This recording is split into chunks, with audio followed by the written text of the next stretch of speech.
Presentado por Mr. Storage y Aguas Andinas. Bienvenidos a un nuevo capítulo de La Mesa. Invitado hoy es Ministro de Economía Nicolás Grau. Nicolás, gracias por estar acá. La última vez que estuviste en La Mesa no eras ministro. ¿Cómo estás? Así es, como ha sido el peor tiempo de mi vida. Así que lo nuevo es esto. Muy bien, Iván. Muchas gracias por la invitación. Mira, hay varios temas que queremos hablar, pero voy a hablar quizás con el más político, pero tiene que ver con tu cartera, además que tú eres parte histórica de la coalición que está en el gobierno. Entonces, esta dicotomía, por falta de vocabulario, en que por un lado hay conciencia, lo has dicho tú en varios foros, lo ha dicho el presidente, lo ha dicho el ministro de Hacienda, de generar un contexto y un escenario para reactivar la inversión, reactivar la productividad y una nueva matriz productiva. Y al mismo tiempo, por otro lado, no teniendo un escenario en que la economía, si no está ya en recesión técnica, está bastante complejo y que políticamente se le acusan partes de esta coalición de que hay un mensaje mixto, que tú o Mario Marcel o el presidente dicen lo correcto, pero en la cancha hay un montón de trabas para la inversión, hay una reforma tributaria que no genera los incentivos para invertir y reinvertir, etcétera. Así que es lo más complejo, pero quiero que lo abordes porque es una pregunta que mucha gente del sector privado me dijo, hay que preguntarle, hay que creer en lo que dicen o lo que hacen. Bueno, yo creo que, por supuesto, que en un gobierno las dos cosas son importantes, lo que dice y lo que hace. Y yo creo que es justo decir que las dos cosas son bastante coincidentes en nuestro gobierno. Por ejemplo, lo que hemos dicho respecto a la importancia de la inversión, tanto nacional como inversión extranjera, se ve reflejada luego en la agenda Invirtamos en Chile que lanzamos en conjunto con el ministro Marcel, que involucra un conjunto de medidas que buscan promover la inversión, buscando afectar de manera positiva distintos momentos de la etapa de un proyecto de inversión. La etapa de permiso, en particular los permisos sectoriales, la etapa de las perspectivas en términos de generar mejores condiciones de demanda en algunos casos y de financiamiento. En el caso de los proyectos que ya están listos, buscar incentivos tributarios para que estos proyectos acelerar su timing. Es decir, estoy partiendo por este ejemplo bien concreto que está asociado a la pregunta de inversión. Yo creo que la preocupación de tu pregunta es correcta, la comparto. Las acciones tienen que estar donde están las palabras, o las palabras tienen que estar donde están las acciones. Y ese es un esfuerzo que a mi juicio estamos haciendo como gobierno, y por lo demás es un esfuerzo que nos ha pedido el presidente de manera muy, muy insistente, de que se generen esas condiciones. Ahora, bien sucede, y esto yo creo que es un hecho de la causa, pero creo que vale la pena reconocerlo, también sucede que estamos en una parte del ciclo económico que es compleja, ¿cierto? La economía chilena, como está sucediendo en muchas otras economías, luego de un año y un poco más de eso en que creció muy, muy por sobre sus posibilidades, eh, la recuperación de los equilibrios macroeconómicos, que son importantes para un crecimiento sostenible, requieren de una cierta contención, por lo menos de la expansión de consumo. El problema difícil es que separar esa contención del consumo de la inversión. A uno le gustaría contener un poco el consumo, pero que la inversión y los empleos se mantuvieran al alza. Separar esas dos cosas, desacoplar esos dos movimientos, es una tarea que no es trivial. Nuestro gobierno está tratando de hacerlo, lo ha logrado parcialmente, pero es una tarea compleja. Vamos un poco al plan. Empecemos por lo más de coyuntura, que se está dando el tema del presupuesto próximo año, ¿no? Sí. La cartera tuya, no preocuparse del día a día, es no generar, no, estoy interpretando, ¿no? No este nuevo modelo de crecimiento, pero al mismo tiempo la coyuntura a veces te gana los planes. Si uno define, y yo creo que lo dije en una de mis columnas, de que el presupuesto es donde realmente se ven las prioridades de un gobierno, ¿no? ¿Qué es lo que tú no tienes que ver en este presupuesto que refleja lo que quiere hacer el gobierno con el nuevo modelo de desarrollo chileno? Mira, yo comparto contigo que efectivamente el presupuesto es el momento en el que se ven de forma más clara reflejadas las prioridades de un gobierno. Porque además siempre es una tarea difícil, porque tú tienes un presupuesto limitado, y tienes que hacer crecer algunas cosas y otras más bien mantenerlas o incluso reducirlas. Desde esa perspectiva, a mí me gustaría comentar dos prioridades que se ven en el presupuesto. Una que tiene que ver más con desafíos, digamos, de corto plazo. Voy a referirme solo a la agenda económica, porque como ha quedado bastante claro en el presupuesto y en la discusión en general, la dimensión, por ejemplo, de seguridad ciudadana es uno de los pilares del presupuesto. Pero me voy a referir a la parte más económica. Dos cuestiones que resaltaría, una de corto mediano plazo y otra de más largo plazo. Partimos por la de corto plazo. Este es un presupuesto que pone un acento muy importante en la inversión pública y un acento también importante en la extensión, por ejemplo, del IFE laboral. Es decir, lo que buscan esas medidas es que el próximo año tengamos un mejor año en términos de inversión y en términos de empleo. Esto que son dos variables que, como te comentaba antes, son las variables que el gobierno busca defender en el corto plazo y tratar de separarlas de este bajo dinamismo que debiera tener el consumo para justamente contener el proceso inflacionario. Estas son medidas bastante tradicionales, ¿cierto? Aquí no estamos inventando la rueda, Y medidas pero contracíclicas. yo diría que no por ello incorrectas. Son medidas que siempre han funcionado y en los momentos de desaceleración económica, empujar la inversión promueve trabajo, la generación de nuevos puestos de empleo, al mismo tiempo que genera condiciones más favorables para el crecimiento en el largo plazo. Y en términos de las medidas de largo-mediano plazo, es allí donde creo que el presupuesto también trae más novedades. En particular, se crea esto que se denomina el Programa Presupuestario de Desarrollo Sostenible, que yo diría que trae novedades en dos o tres dimensiones. La primera, en términos cuantitativos, esto implica 155.000 millones de pesos que van a ir a ciencia, tecnología, conocimiento e innovación, de forma incremental, me refiero.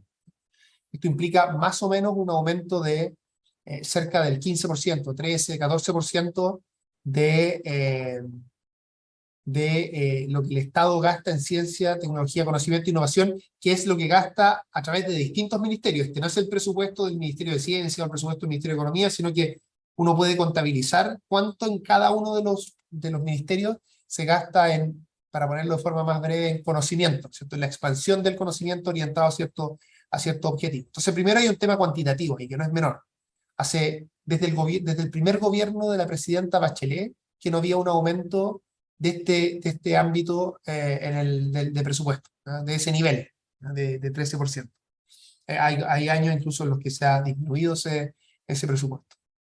Lo segundo es que en vez de ser un presupuesto orientado a, digamos, una visión neutra del conocimiento, ¿no? del desarrollo del conocimiento por el conocimiento, que por supuesto tiene un valor eso, y de hecho parte de lo que se gasta regularmente se va a mantener en esa dirección, pero en lo incremental, en estos 155.000 millones de pesos, es un presupuesto gastado en conocimiento, pero orientado a los desafíos que tenemos como país, desafíos productivos y medioambientales.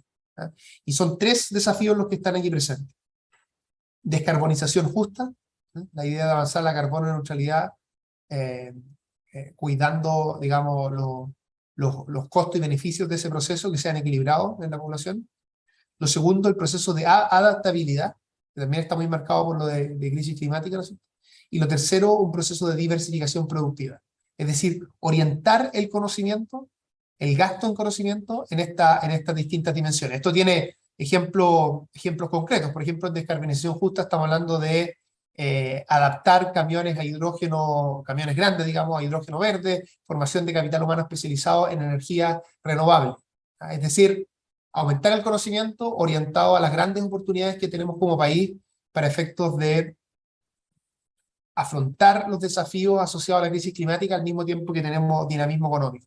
En el tema de adaptación, resiliencia a la crisis climática, por ejemplo, proyectos de I+D aplicados que están orientados a un menor uso del agua por parte de la agroindustria y la industria forestal. ¿Eh? Es decir, desafíos que tenemos productivos y ambientales y conocimiento orientado en esa dirección. y en diversificación productiva, por ejemplo, la consolidación y el escalamiento de nuevas especies de peces, en particular corvina y ceriola.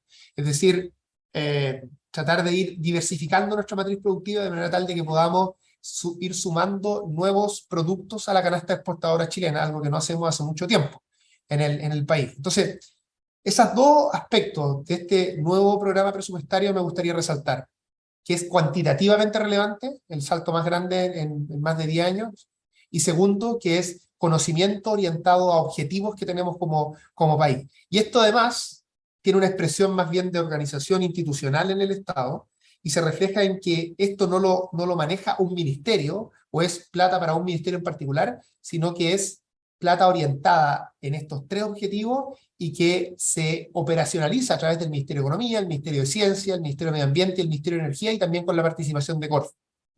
Es decir, son ministerios que sus equipos técnicos fueron trabajando distintos proyectos que respondieran a estos tres objetivos que definimos como gobierno. Entonces, cuantitativamente relevante, es conocimiento orientado a los desafíos productivos y medioambientales que tenemos como país, y que además implica una forma un poco distinta de construir los presupuestos. Por supuesto, esto es solo para la parte incremental, ¿no es cierto? Pero es una forma distinta de cómo organizar el presupuesto, no en torno a un ministerio en particular, sino que en torno a una articulación de ministerios asociados a ciertos objetivos. Perfecto, me queda claro. Creo.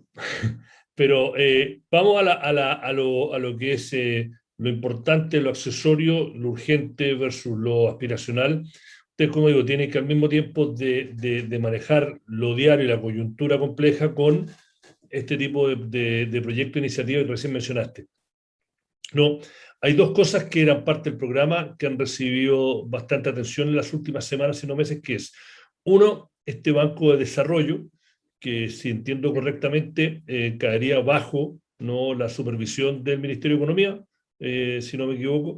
Y la pregunta, ese es el tema. Y el segundo es el tema del litio, ¿no? Lo primero que quiero preguntar, ¿en qué se diferenciaría lo que haría un banco de desarrollo con lo que hace actualmente la Corfo, o por qué no darle más atribuciones a la Corfo? Y la razón acá, y me hago cargo de esto, estoy siendo un poco abogado del diablo, los argumentos que hacen algunos, y son ideológicamente, vienen más del lado de la derecha, es que en América Latina, por lo menos, los ejemplos de bancos de desarrollo no han sido exitosos y se han convertido en una captura política y no han cumplido a grandes rasgos, incluyendo el más exitoso, que es el caso de Brasil. Y el segundo, después podemos hablar un poco de lo que vamos a hacer con el litio. A ver, en términos de banca del desarrollo, esta es una agenda que estamos trabajando desde el Ministerio desde el comienzo. En términos legislativos, las propuestas legislativas van a estar en el primer semestre del próximo año, pero eso no quita que tome mucho tiempo, ¿no es cierto?, construir esa agenda legislativa. Es una agenda que por lo demás lidera la subsecretaria Petersen. ¿En qué consiste esta agenda? Lo primero es que nosotros hablamos acá de un sistema de financiamiento para el desarrollo. Eso es una innovación respecto a lo que era nuestro programa. Suele suceder que cuando, ¿no es cierto?, los gobiernos empiezan a trabajar, normalmente profundizan, enriquecen, articulan mejor el programa porque tienen más capacidades para construirlo de forma más sólida. Entonces, ¿por qué es importante hacer esta distinción? Por algo que estaba en tu pregunta, porque acá hay distintos actores que pueden aportar a tener un sistema de financiamiento para el desarrollo. Banco Estado, Corfo, por nombrar algunos relevantes. Entonces, lo primero que hizo la subsecretaria fue armar un equipo de trabajo que está trabajando de manera ya sistemática desde julio, donde participa el Ministerio de Economía, Corfo, Banco Estado, la CMF, que es la reguladora, ¿no es cierto?, gente del Banco Central, Ministerio de Hacienda y algunas personas a título personal, y han ido revisando la experiencia de distintos países. Tienen una cooperación técnica con el BID, con el KfW, que es el Banco de Desarrollo Alemán, con la CEPAL, con el Banco Mundial, con la CAF y con la OCDE, distintas instituciones, algunas de América Latina, otras de los países desarrollados, para ir revisando esa experiencia y ver bien qué es lo que nos falta a nosotros para tener un buen sistema de financiamiento para el desarrollo y qué tenemos, ¿no? Ahora, antes de ir a contestar la pregunta específica respecto a Corfo, yo diría que es bueno entender, tal vez debería haber partido por eso, cuál es el fin último de un sistema de financiamiento para el desarrollo, de una banca para el desarrollo. Uno de los fines que uno requiere es que si uno pretende tener una transición hacia una economía verde,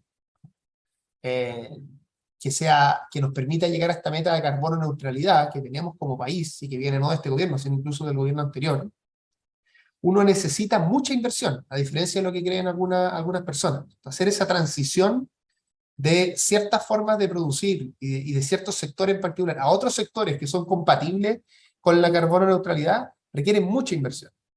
Y requiere mucha inversión a veces a proyectos cuya rentabilidad privada es alta, pero también tiene alto riesgo. Y entonces, lo que requiere un sistema de financiamiento para el desarrollo es lograr esa movilización de muchos recursos que son privados, y que se puedan prestar a estos proyectos que son estratégicos y consistentes con la estrategia de desarrollo de forma paciente, es decir, dándole harto tiempo para que el proyecto pueda rendir frutos económicos y a tasas de interés razonables. Entonces, la orientación estratégica de los préstamos, que los préstamos sean pacientes y a tasas de interés razonables, eso es lo que en general hacen las bancas de desarrollo en el mundo. Y lo hacen, hay experiencias buenas y experiencias malas, como en todo, pero esto se hace en todo el mundo. Se hace en Estados Unidos, se hace en Europa, se ha hecho en América Latina, en fin. Donde uno vaya, Chile es un poquito una excepción en eso. Ahora, ¿qué es lo que hace Corfo que aporta esto y qué nos falta desde lo que hace Corfo? Bueno, Corfo hace lo que más hace en este sentido, es lo que tradicionalmente se llama una banca de segundo piso. Es decir, no presta directamente a proyectos, sino que tiene distintos instrumentos para operar a través de otros bancos, ¿cierto? Y de esa manera, algunas veces poniendo colaterales, como lo que hace con Focaín o otro instrumento, apoyar, ¿no es cierto?, el acceso a crédito por parte de ciertas empresas. Pero la parte de banca de primer piso, y en particular a grandes proyectos, a proyectos que tengan esta mirada estratégica, eso es lo que no existe en Chile de forma articulada. ¿Podría Corfo encontrar una manera de hacerlo? Bueno, la respuesta corta es que sí. De hecho, nosotros vamos a hacer un piloto en Corfo, pero por los estatutos de Corfo requiere hacerlo en articulación con algún organismo internacional. Es decir, no es una agencia pensada para hacer este tipo de cosas.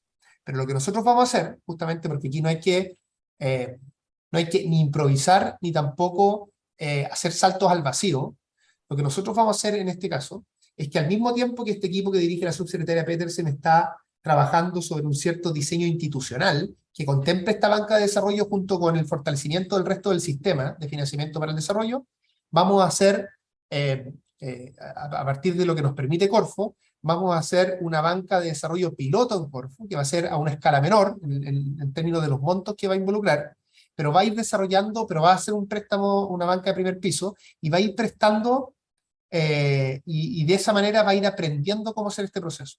Entonces la idea es que al mismo tiempo que existe un desarrollo institucional, existan el desarrollo de capacidades al interior de Corfo, de manera tal de que cuando exista la nueva institucionalidad, esa gente, ese equipo migre a esa nueva institucionalidad.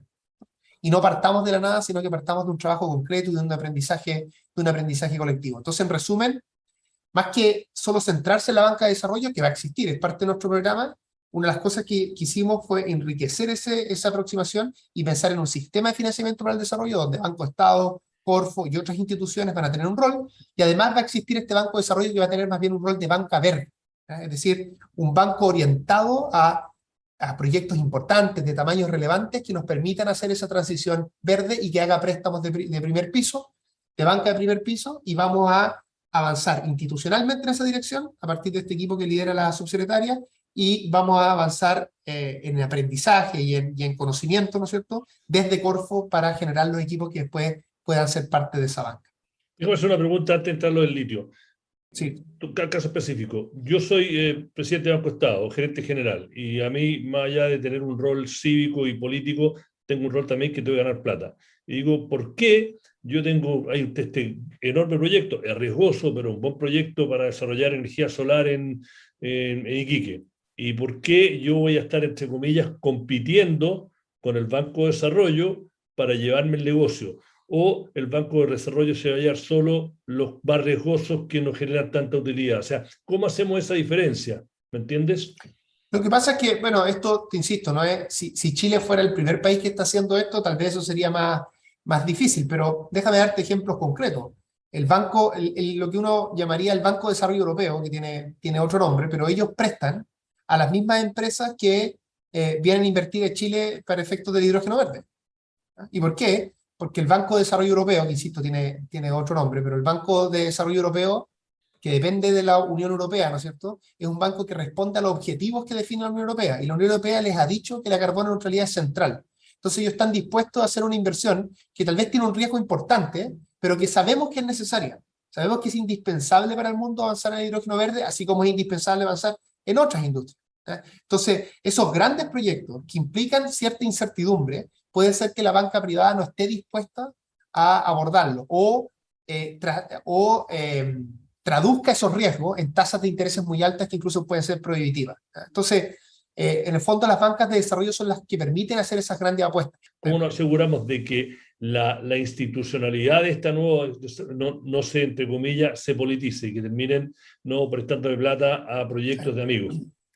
No, es una pregunta fundamental, y eso tiene que ver con su gobierno corporativo. Por parte de las propuestas que va a hacer este equipo técnico, basándose en la experiencia internacional, es cómo tener un gobierno corporativo que haga una separación de los intereses, incluso no solo los intereses privados en esto de un grupo en particular, sino también los intereses de corto plazo que podría tener un gobierno.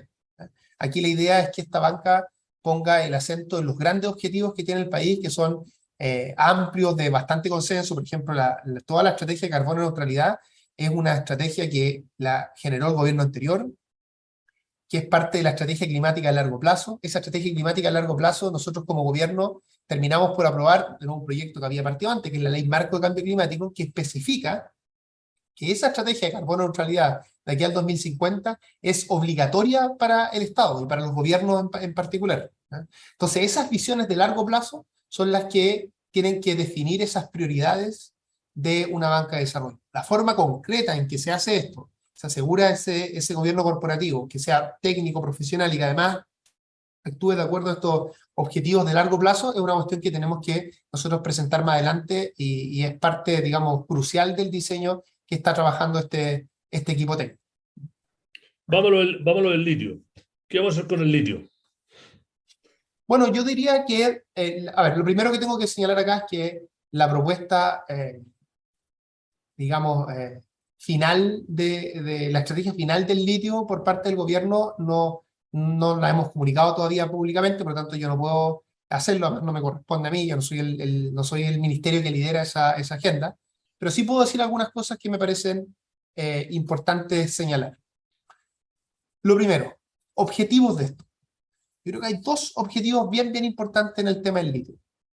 El primero tiene que ver con las rentas, ¿no es cierto? Es razonable que si este es un recurso de todas y todos quienes vivimos en Chile, de los chilenos, ¿no es cierto?, sea un recurso del cual podamos obtener rentas, ¿no? Que en parte lo estamos haciendo, ¿eh? Estos recursos, el programa que hablamos antes, el Programa Presupuestario de Desarrollo Sostenible, se está financiando básicamente con los recursos extraordinarios del litio.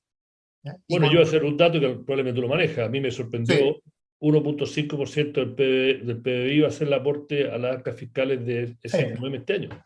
Y que tiene que ver, esto no es una cosa natural, ¿no es cierto? Tiene que ver con contratos que en particular se negociaron durante el segundo gobierno de la presidenta Bachelet. O sea, son políticas públicas las que están detrás de, es suerte, por un lado, porque que el precio del litio sea tan alto es una suerte para Chile, pero también es buen diseño de políticas públicas. Entonces, un objetivo es renta.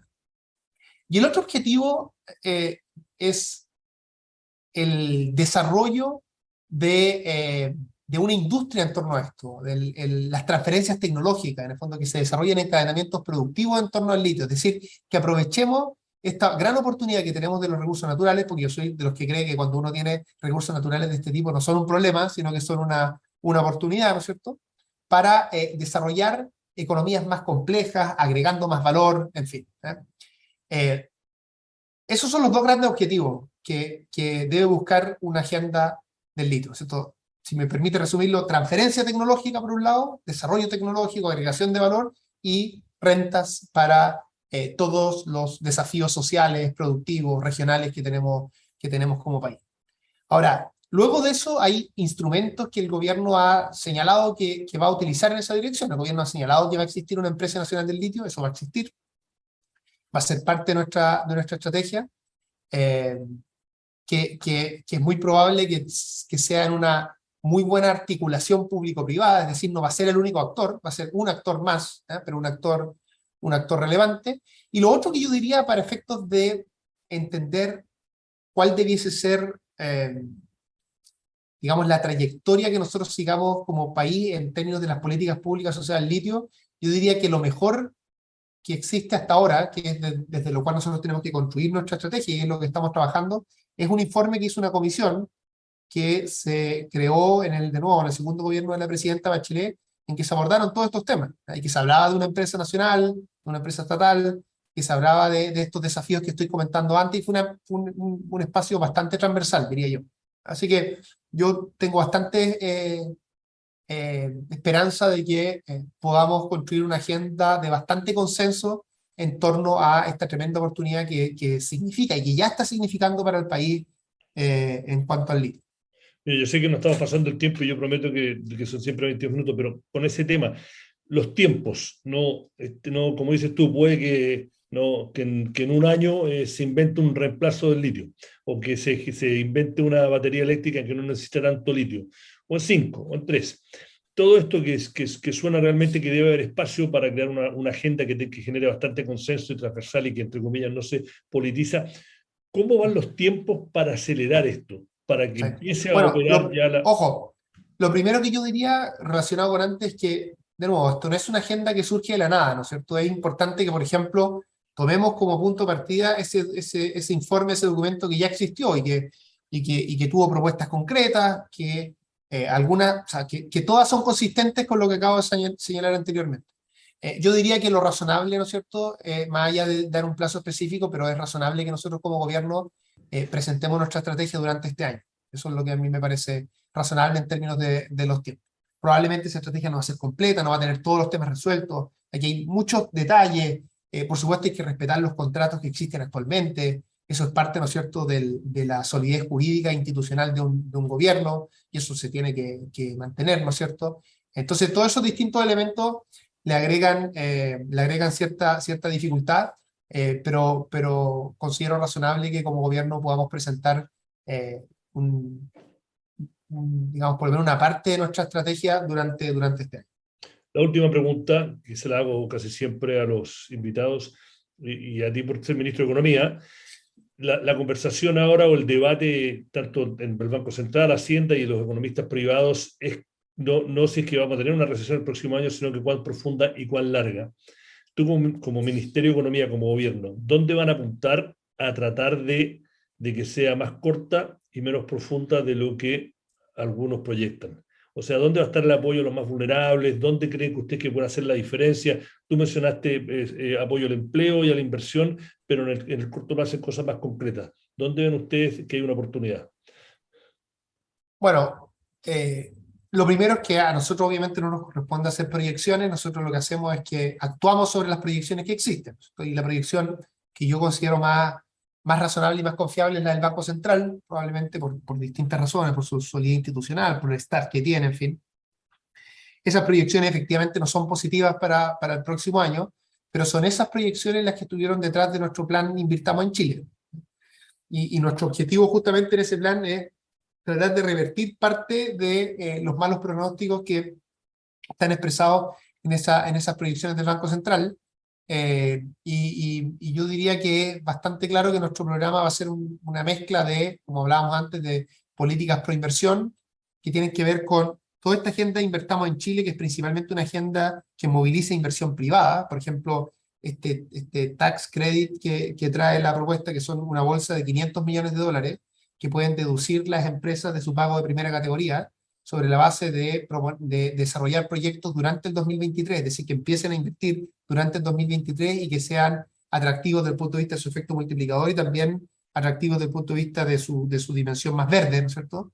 Eso es una herramienta que antes no existía, que por supuesto la copiamos de otros países, pero que es una buena oportunidad para el país. Entonces está esa agenda, que es una agenda, digamos, que tiene el centro de la inversión privada. Después está lo que se expresa presupuestariamente respecto a la inversión pública, que sube bastante. Después están los programas laborales, como la extensión del IFE laboral, y después está toda la gama de programas más regulares que existen de apoyo a las empresas de menor tamaño. Sigue existiendo el subsidio al salario mínimo para las empresas de menor tamaño, que fue una innovación de nuestro gobierno. Ese subsidio beneficia actualmente a 130.000 empresas, en que todos los meses se le paga aproximadamente el 50% del aumento del salario mínimo. Entonces digamos, un impacto concreto que se está realizando. Y también una cosa que vamos a tener el próximo año es que vamos a poder implementar a través de Corfo un esquema en el que vamos a llegar con financiamiento para empresas que no están bancarizadas, empresas de menor tamaño, y Corfo lo va a hacer a través del fomento y desarrollo de instituciones financieras no bancarias, ¿no?, que llegan justamente a este sector que suele ser no bancarizado. Es decir, vamos a llegar a través de subsidios, a través de préstamos también, y a través de impactar la inversión tanto pública como privada. Eso yo diría que es lo que... Hay otras cosas más estructurales como las que comenté antes, pero este es el paquete amplio que lo que busca es, digamos, hacer nuestro mayor aporte para que la realidad del próximo año sea mejor que las proyecciones. Bueno, nos pasamos un poco, pero bueno, y dejamos un montón de temas en el tintero. Espero podamos seguir conversando en los próximos meses. Muchas gracias, Nicolás Grau, Ministro de Economía. Será hasta la próxima. Muchas gracias, Iván, por la posibilidad de conversar. Está bien. Y este ha sido un nuevo capítulo de La Mesa. Nos veremos la próxima semana. Síganos por redes. Será hasta la próxima. Muchas gracias.